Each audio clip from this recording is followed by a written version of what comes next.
McDonald's is back in business.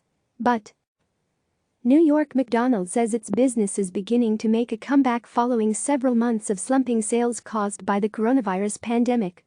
The company reported Tuesday that 95% of its restaurants around the world have now reopened in some capacity, according to INSEC filing.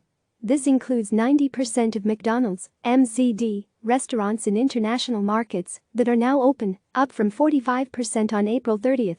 Around 99% of U.S. restaurants have continued operating some services throughout the pandemic.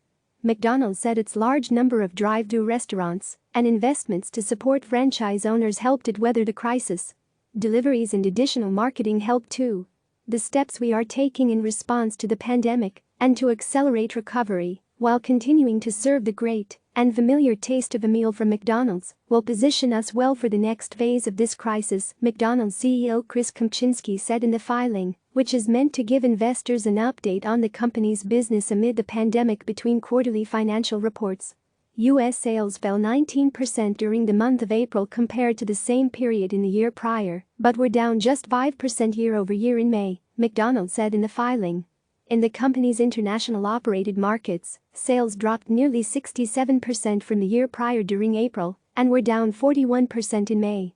Those numbers include sales at all McDonald's locations that have been operating for at least 13 months, even if the restaurants were temporarily closed during the pandemic.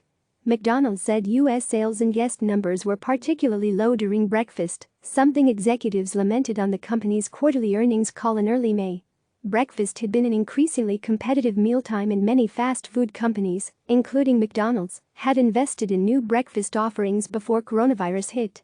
However, in the United States, the company said that nearly all of its restaurants have continued to operate drive-thru, delivery or takeout service with a limited menu since March.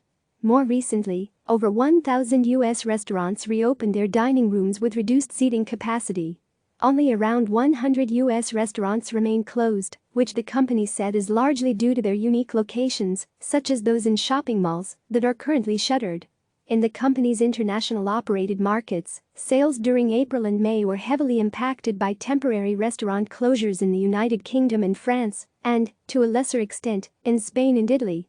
Restaurants in those four countries began reopening for limited operations throughout May and June.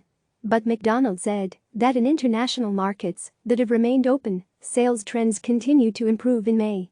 McDonald's reiterated in the filing some previously announced efforts made to help expedite its recovery from the pandemic, including deferrals of some rent and royalty bills for franchise owners and a $200 million investment in additional advertising.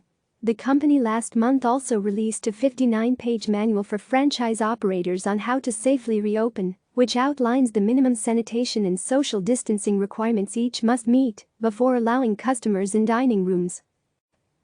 Click subscribe to receive the latest news.